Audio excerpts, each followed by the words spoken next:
Hey guys, what's going on? It's me, Jay. Uh, here to do the part two of Eddie Guerrero's passing anniversary thing.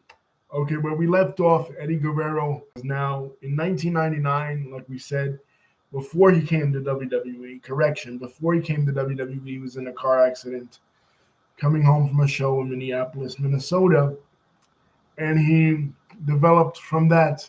He developed a an addiction to painkillers and he was already on alcohol, already on HGH, basically because his whole life people told him that he was too small to be a main eventer. So coming into WWE, the land of the big men, he still felt he was undersized. Vince McMahon looks at him. They all come in together. Him, Chris Benoit, Perry Saturn, Dean Malenko, and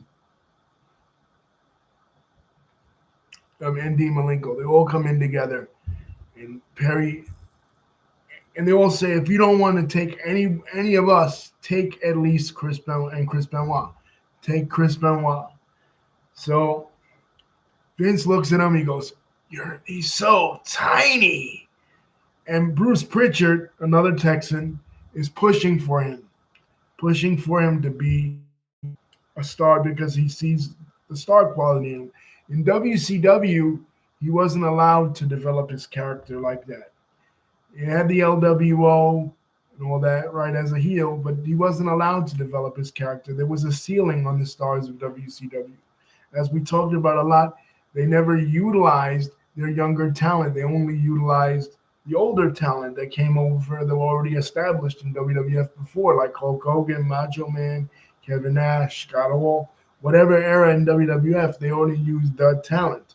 So they weren't allowed to. He wasn't allowed to develop. But in WWF now, he'll be allowed to develop his abilities. So that he thought. But again, he gets fired from WWE and let go because of his drug problems. He's on the precipice of becoming a big star because WWE is starting to push the other radicals, especially Chris Benoit.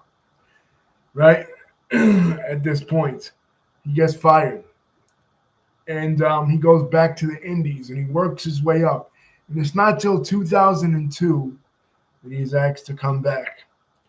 And from 2002 to 2004, he becomes part of the SmackDown Six.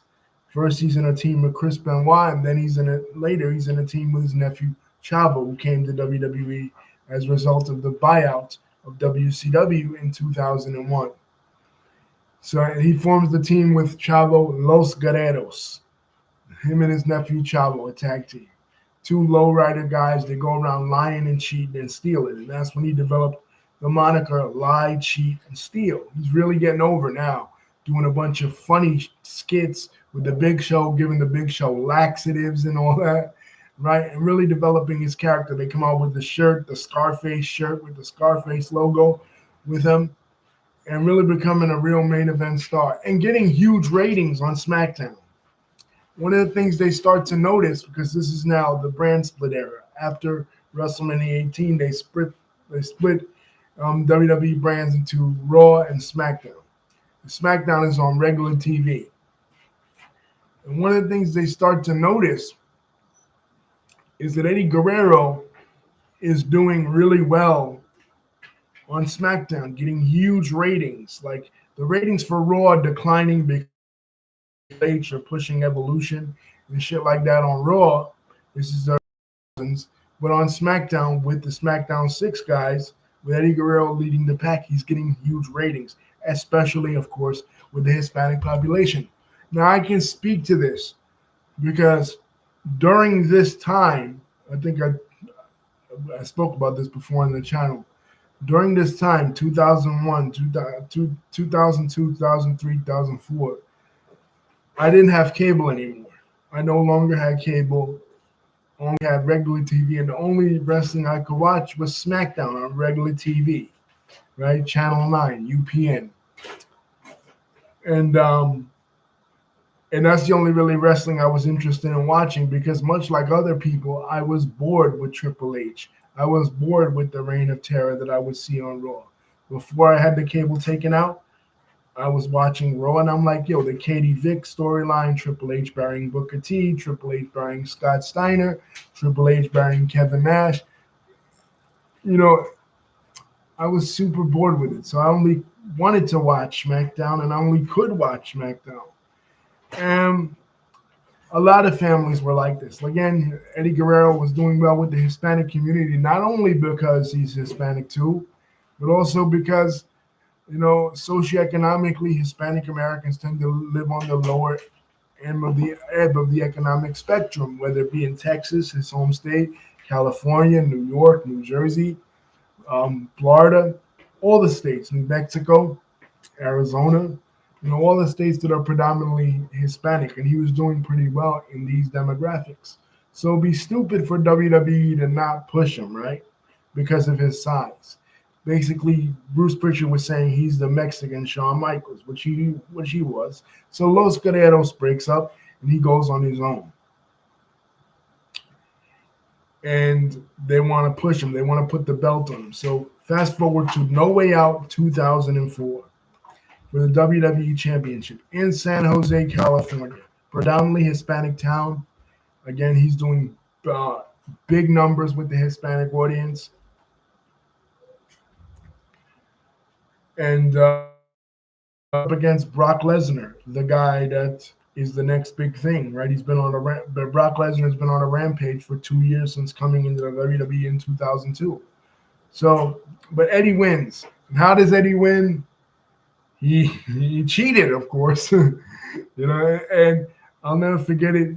I was watching it that night, right, on a replay on a stream, and Taz is yelling and screaming, "Eddie cheated! Eddie cheated!" Because Goldberg interfered, and then Eddie hit him with the belt. Eddie cheated, and he does the frog splash, and he pins Brock Lesnar for becoming the WWE champion. And it was the crowd just erupted in San Jose. His family was in the front row, and after all that he'd been through, and the build to this match was incredible because there was some kind of a racism to it. I mean, here you have Brock Lesnar, this white guy from Minnesota, again, big, huge, humongous white guy against this little Hispanic dude in Eddie Guerrero.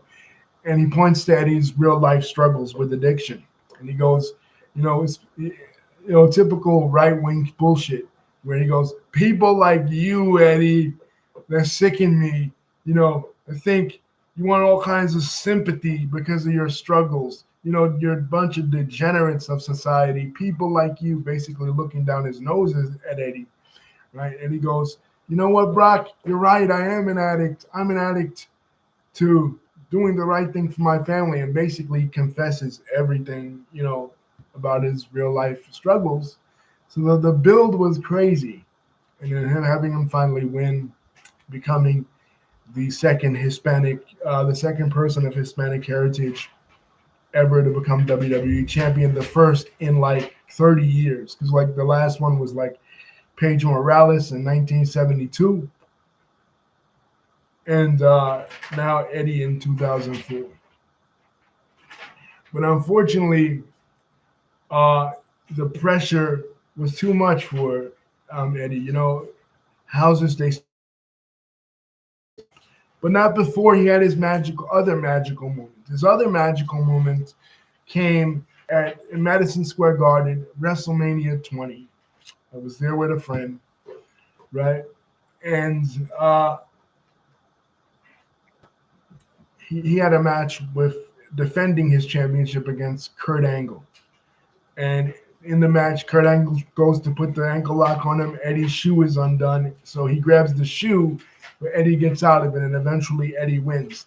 But it's the end of the night that we all really remember. Chris Benoit finally becoming the WWE champion. After all those years, he was the WCW champion. Then it was robbed away from him after he left. The decision was reversed after he beat Sid at Sold Out 2000. So all those years working in Japan, working in ECW, working in WCW, being held down. Eddie and Chris both coming to the WWE together 4 years before that. And being best friends in real life, being really role partners, closer than two guys could ever be. Who does he see? And Eddie's the WWE champion, and Chris Benoit's the World Heavyweight champion. And as Chris Benoit turns around after he holds the belt up, he sees Eddie Guerrero. And Eddie Guerrero there hugs. The two guys, they've been everywhere together. You know what I mean? And like Jim Ross said that night, finally, by God, finally, Chris Benoit has become the heavyweight champion of this world. And that was true for both of them. You know, it was like I've often heard it compared to like when Denzel Washington and Halle Berry won the Oscar in 2002 for Training Day and Monster Ball, respectively. It's like these guys are finally getting their just due. These guys that the smart marks love, but especially Eddie. Because, like, yeah, you know, Chris Benoit made Triple H tap out, and, you know, the fans respected him, but Eddie they really loved. And it was a magical moment, and it will never be forgotten. Even though WWE wants you to forget it, and I'll get to the reason why, you know, later on in the video. So then, you know, that's cool, but the pressure's on Eddie, and unfortunately, the pressure was a little bit too much for him. He was still dealing with his addiction issues. He had gotten away from it, but addiction never goes away. There's always that temptation. You know, taking HGH and steroids, and he was getting bigger and bigger, trying to anyway get bigger and bigger. And you know, so WWE decided to take the pressure off. They put him in a feud with JBL because JBL was this right-wing conservative guy, like a George W. Bush at that time. And immigration was a huge debate in this country, like it is now. So you had like JBL as a heel on the Mexican border, hunting, you know, for people, quote unquote, like Eddie Guerrero, using race as a way to sell this match. And JBL wins, and you know that's the end of Eddie's title reign. But that's not the end of Eddie. Then he'll turn heel, and by the time we roll around to WrestleMania 21 in Los Angeles, he's rekindled his feud with Rey Mysterio. They had the feud in '97, classic match, Halloween Havoc '97. Now, fast forward years and years later, almost 10 years later, 8 years later, in 2005, they're having it again in the WWE. But this time, it takes a more interesting turn because after Eddie loses at WrestleMania, Eddie starts to say that he has a secret regarding Rey Mysterio. And he says, if you do what I want, I won't reveal this secret. But Eddie lies. You know, that's his character. So he reveals the secret. And the secret is that years ago, Rey Mysterio's wife, Angie, had an affair with Eddie Guerrero. And Rey Mysterio's son, Dominic, is really Eddie's son. And Rey Mysterio goes, but Eddie, I thought you said you weren't going to reveal it. And Eddie goes, well, I said that, Ray, but guess what? I lied. You know, he basically lied. So then they bring Dominic into this, and this is the first time we see Dominic Mysterio. Of course, now he's a WWE superstar himself, but Dominic makes his debut in the summer of 2005.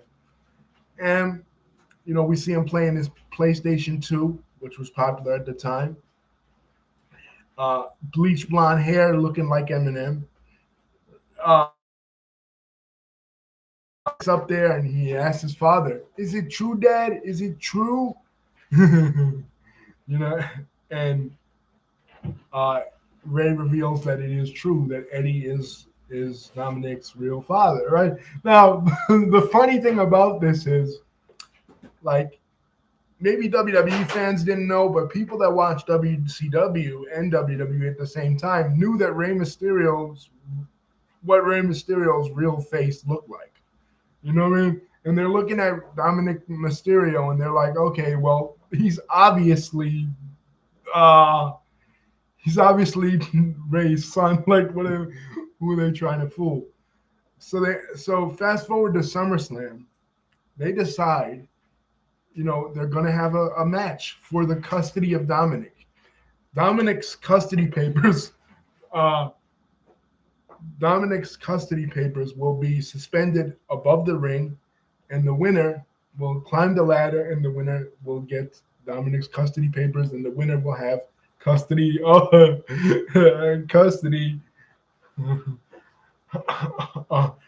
of Dominic. You know, really stupid, a really funny storyline. I still uh, laughing at it. But Ray wins, so Ray gets custody of Dominic, even though they're trying to say that Eddie's his biological son. And it sold a lot of merchandise, sold a lot of "I'm Your Poppy" T-shirts, right?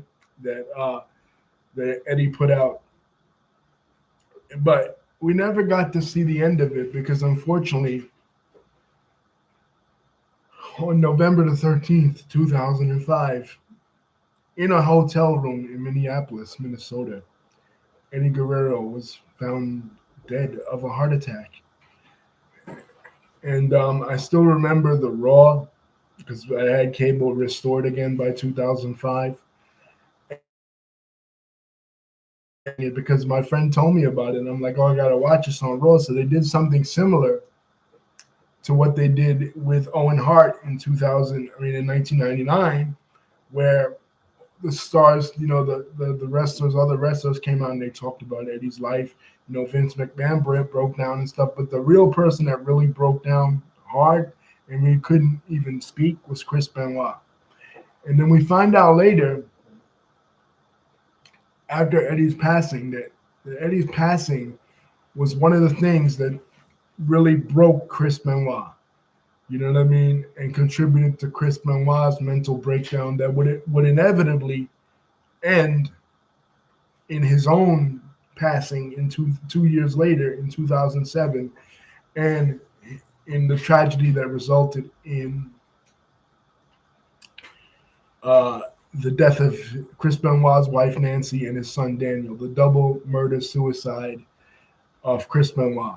You know what I mean? Of course, CTE contributed to it, but Eddie Guerrero's death contributed to it as well. But they continued to harp on Eddie Guerrero was still, for the longest time, a character on WWE, even after he died, in the sense that they would speak about him. Like, because they wanted to have the new Eddie Guerrero. Eddie Guerrero's gone, so now they wanted to have Rey Mysterio be the new Eddie Guerrero with the Hispanic audience. So they had a chance to, in 2006, push him into the main event and use Eddie Guerrero's death as a catapult for it. So they were like, oh, he's winning the Royal Rumble, let's say, for Eddie Guerrero. Right? And then he goes into the feud with Randy Orton, and Randy Orton goes,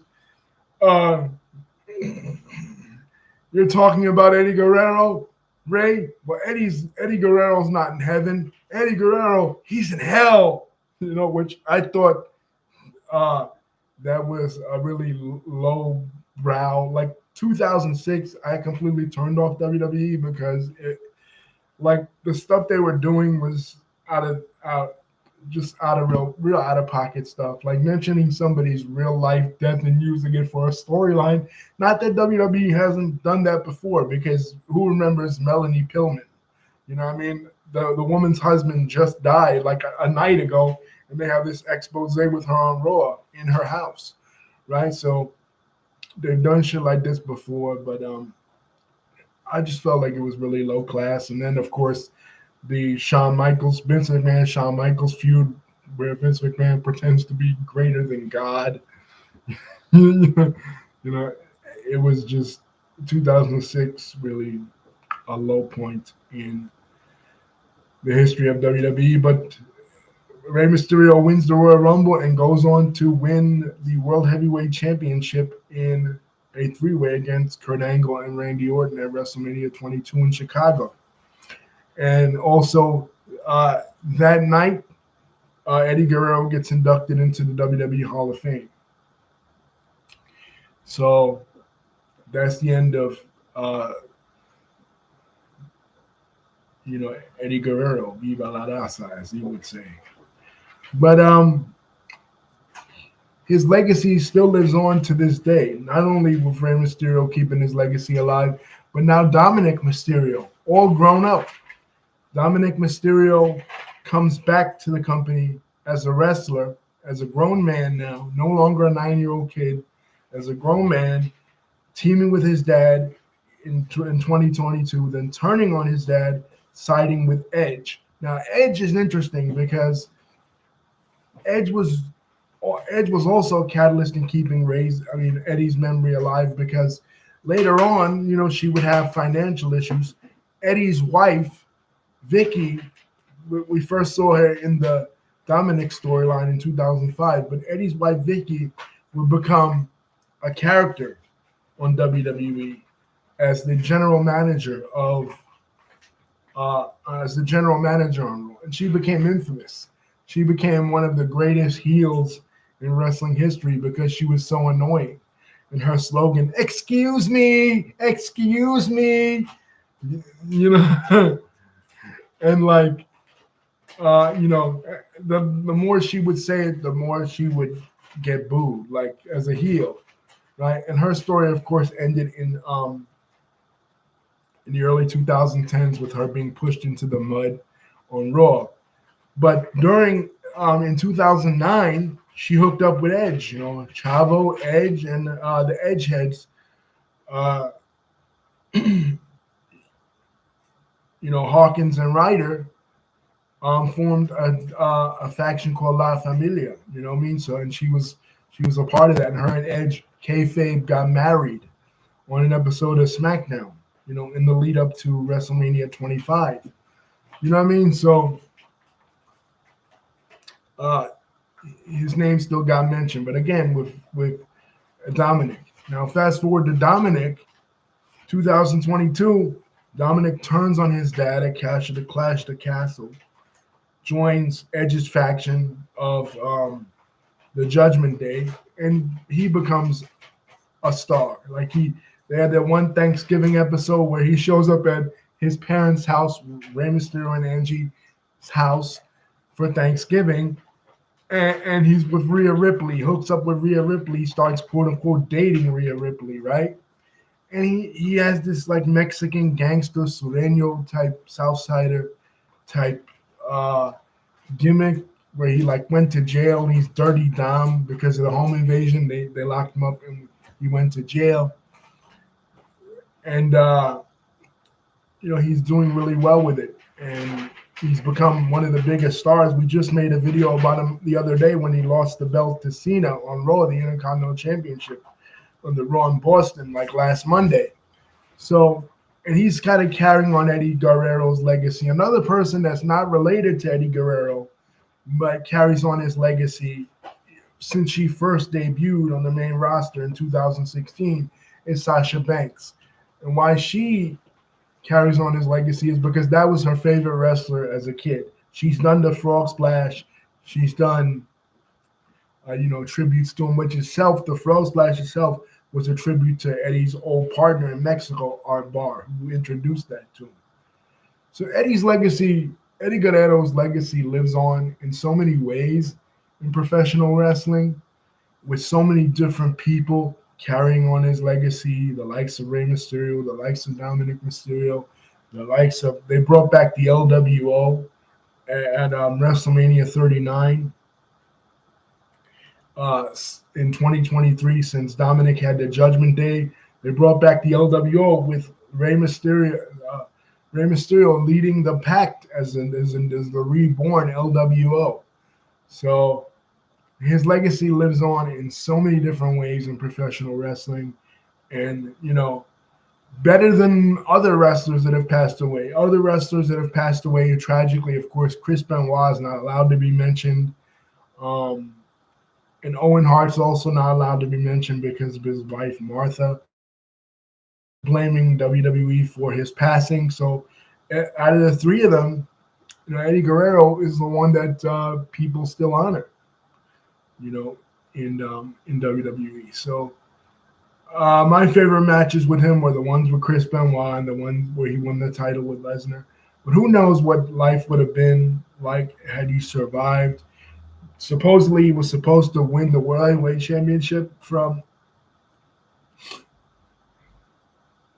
Batista at WrestleMania 22 had he lived. So anyway, guys, don't forget to like, comment, and subscribe. I'll be doing the Wendy Williams video later on about Wendy Williams. But rest in peace to Eddie Guerrero.